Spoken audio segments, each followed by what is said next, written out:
आलसी होना फायदेमंद हो सकता है और आलसी होकर पैसे लगाना वो और भी ज्यादा फायदेमंद हो सकता है। कैसे? सोचिए, दो लोग हैं, उम्र एक जैसी, सैलरी भी एक जैसी, शुरुआत एक जगह से। एक का नाम है विवेक, दूसरी का नाम है सुनीता। 25 साल बाद इन दोनों की जिंदगी में इतना बड़ा फर्क आ जाएगा कि आप चौंक जाएंगे। और सबसे हैरानी की बात है, जिसने ज्यादा मेहनत की वो पीछे रह जाएगा। पहले बात करते हैं विवेक की। विवेक की सुबह कैसे शुरू होती है? मोबाइल से शुरू होती है। बिस्तर से उठने से पहले ही वो फाइनेंस वाले टेलीग्राम ग्रुप और ट्विटर खोल लेता है। उसके फोन में जीरोधा है, ग्रो है, 2-3 और एप्लीकेशन है, शेयर मार्केट वाले, म्यूचुअल फंड वाले। एक दिन उसके टेलीग्राम ग्रुप में किसी ने कहा, ये शेयर अगले महीने डबल हो जाएगा। विवेक ने बिना ज्यादा सोचे उसमें पैसा लगा दिया। कुछ दिन बाद वही शेयर आधा रह गया, लेकिन विवेक ने हार नहीं मानी। उसने अगली टिप ढूंढनी शुरू कर दी। मार्च 2020 में जब कोरोना की वजह से बाजार सिर्फ 5 हफ्तों में लगभग 35% गिर गया, विवेक बहुत डर गया। उसने घबराकर अपने सारे शेयर बेच दिए और वो सारे शेयर नुकसान में थे। लेकिन कुछ महीने बाद बाजार फिर वापस चढ़ा, लेकिन विवेक उस समय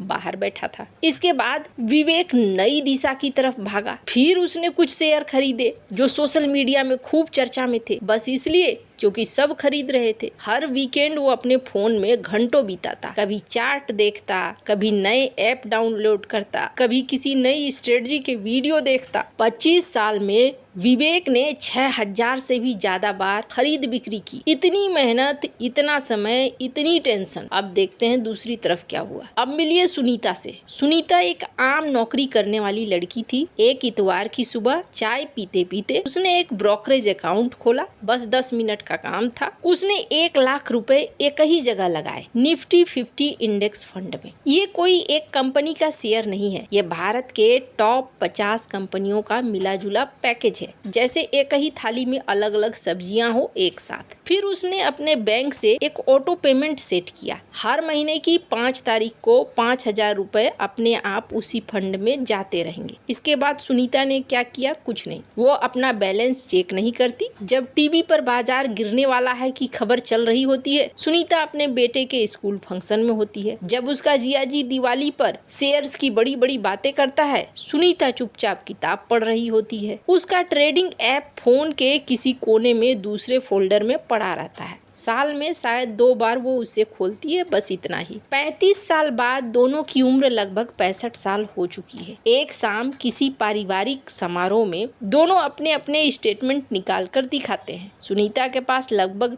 90 लाख रुपए हैं, सिर्फ उस एक शुरुआती फैसले और छोटे छोटे SIP की वजह से। विवेक के पास इससे बहुत कम पैसा है। इतनी मेहनत, इतने ट्रेड, इतनी टेंशन के बावजूद सुनीता ने कम काम किया, लेकिन वो कहीं आगे निकल गई। ये कोई किस्मत की बात नहीं है, ये सिर्फ गणित है। और यही कहानी पिछले 100 साल से हर विवेक और हर सुनीता के साथ दोहराई जाती रही है। आज मैं आपको पूरी गणित समझाती हूँ, साथ ही वो सही अकाउंट्स भी बताऊंगी जो साल 2026 में भारत में आज इस्तेमाल हो रहे हैं। और सबसे जरूरी, मैं आपको बताऊंगी वो गलतियाँ जो ज्यादातर लोगों को इस रास्ते से भटका देती है। सबसे पहले ये समझ लीजिए, चक्रवृद्धि ब्याज कोई मुश्किल चीज नहीं है। इसका मतलब सिर्फ इतना है कि आपका पैसा कमाता है और फिर वो नया पैसा भी पैसा कमाना शुरू कर देता है। जैसे एक बर्फ का गोला पहाड़ से लुढ़कते हुए बड़ा होता जाता है। निफ्टी 50 भारत की सबसे बड़ी 50 कंपनियों की टोकरी।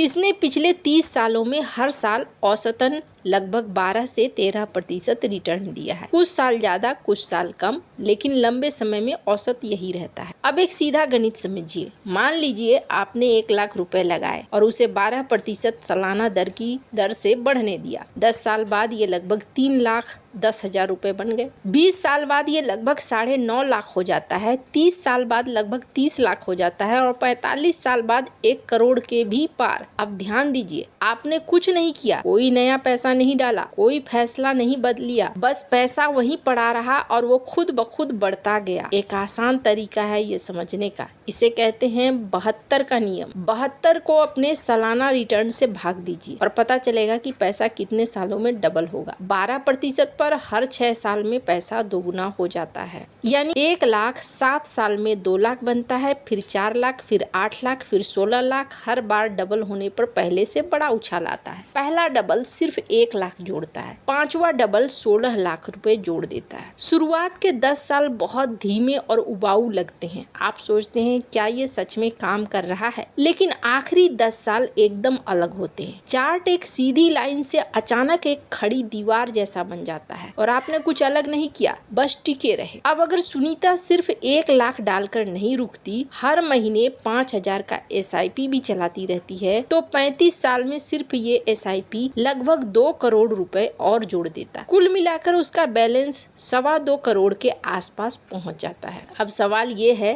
कि अगर गणित इतना आसान और साफ है तो लगभग कोई इसे क्यों नहीं कर पाता। EPFO के हालिया आंकड़े बताते हैं कि रिटायरमेंट के करीब पहुंचे ज्यादातर लोगों का PF बैलेंस उस रकम से कहीं कम होता है जो असल में कंपाउंडिंग दे सकती थी। इसकी 2 वजह है। पहली, ज्यादातर लोगों को पता ही नहीं है कि इंडेक्स फंड होता क्या है। वो पैसा फिक्स डिपॉजिट में रख देते हैं जो महंगाई के बाद कम रिटर्न देता है, या फिर किसी रिश्तेदार की टिप पर शेयर खरीद लेते हैं। दूसरी वजह, जो लोग इंडेक्स फंड में पैसा लगाते हैं वो ठीक उसी वक्त डर जाते हैं जब उन्हें डटे रहना चाहिए। बाजार गिरता है तो घबरा कर बेच देते हैं, पैसों की तंगी होती है तो SIP रोक देते हैं, घर या शादी के लिए PF से लोन निकाल लेते हैं। आज हम इन दोनों गलतियों को ठीक करेंगे। चलिए अब सीधे समझते हैं इंडेक्स फंड आखिर है क्या। बहुत आसान भाषा में ये एक टोकरी है। एक ही खरीदारी में आप भारत की टॉप 50 या 500 कंपनियों के छोटे छोटे हिस्से एक साथ खरीद लेते हैं। जब रिलायंस या TCS जैसी बड़ी कंपनी बढ़ती है तो आपका फंड भी थोड़ा बढ़ता है। अगर कोई छोटी कंपनी डूब भी जाए तो आपके फंड में बहुत मामूली असर पड़ता है, क्योंकि वो पूरी टोकरी का बस एक छोटा सा हिस्सा था। मतलब पूरा मैदान आपका, तो पूरे मैदान से हार नहीं सकते। कोई भी इंसान, न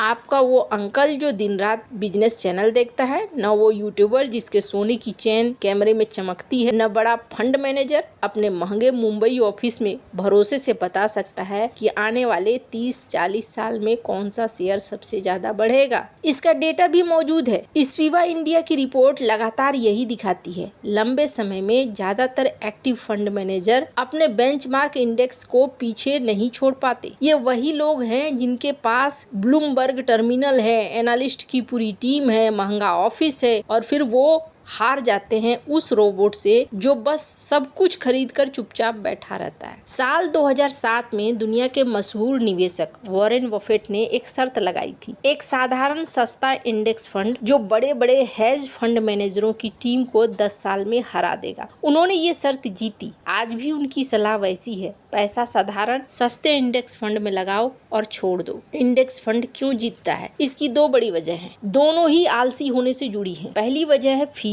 एक्टिव फंड आपसे सालाना 1.5 से 2% तक फीस लेते हैं, चाहे आपको मुनाफा हो या नुकसान। एक अच्छा इंडेक्स फंड सिर्फ 0.1 से 0.2% के आसपास फीस लेता है। कागज पर ये फर्क बहुत छोटा लगता है, लेकिन असल में ये फर्क बहुत बड़ा बनता है। मान लीजिए 1 लाख रुपए 40 साल तक 12% के दर से बढ़ते हैं। 0.2% फीस वाले इंडेक्स फंड में आप लगभग 88 लाख तक पहुंचते हैं। लेकिन वही रकम अगर 1.75% फीस वाले एक्टिव फंड में हो तो आप सिर्फ लगभग 48 लाख तक पहुंचते हैं। सिर्फ फीस की वजह से 40 लाख रुपए का नुकसान। अब बात करते हैं सही अकाउंट कौन सा चुने। साल 2026 में भारत में सही क्रम में सही अकाउंट भरना आपको लाखों रुपए का टैक्स भी बचा सकता है। पहला और सबसे जरूरी स्टेप है EPF। अगर आपकी कंपनी आपकी बेसिक सैलरी का 12% PF में डालती है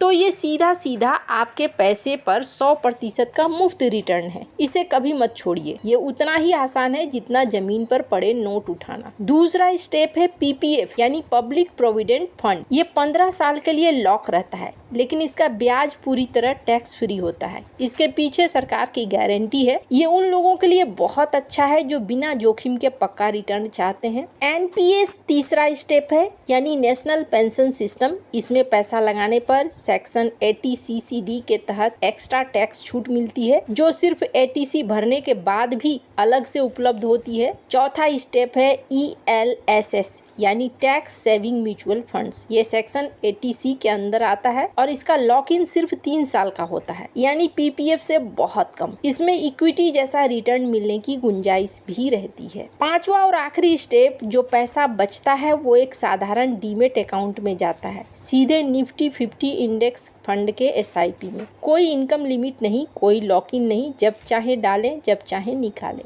ध्यान दीजिए, इस लिस्ट में कोई छठा स्टेप नहीं है, कोई माइनिंग नहीं, कोई पैसा डबल स्कीम नहीं, कोई अनऑथराइज्ड चिट फंड नहीं। जो चीजें इस लिस्ट में नहीं है वो भी उतनी ही जरूरी है। कोई डे ट्रेडिंग नहीं, कोई FNO ऑप्शन गैम्बलिंग नहीं, किसी के टिप के पीछे नहीं भागना है। अब आते हैं सबसे मुश्किल हिस्से पर, ऑटोमेशन, यानी एक बार सेटअप करके पूरी जिंदगी उसे चलने देना। हर भारतीय broker, Zerodha, grow, up stocks या बैंक का डीमेट आपको एक बार SIP सेट करने देता है, फिर वो हर महीने अपने आप चलता रहता है। इसे रूपी कॉस्ट एवरेजिंग कहते हैं। सुनने में मुश्किल लगता है पर इसका मतलब बहुत आसान है। जब बाजार गिरता है, आपका SIP उसी पैसे में ज्यादा यूनिट खरीदता है, यानी सस्ते में ज्यादा सामान। जब बाजार चढ़ता है तो कम यूनिट खरीदता है। सालों में आपकी औसत लागत अपने आप कम बनी रहती है, बिना आपके कुछ सोचे। इतिहास इस बात का गवाह है। साल 2008 की मंदी में सेंसेक्स करीब 60% गिरा। साल 2020 के कोविड क्रेश में सिर्फ 5 हफ्तों में 38% गिरा। हर बार टीवी पर खबरें चिल्ला रही थी कि दुनिया खत्म हो रही है, लेकिन हर बार जिसने SIP चलाना बंद नहीं किया वो असल में सस्ते दामों पर यूनिट्स खरीद रहा था। जब बाजार वापस ऊपर चढ़ा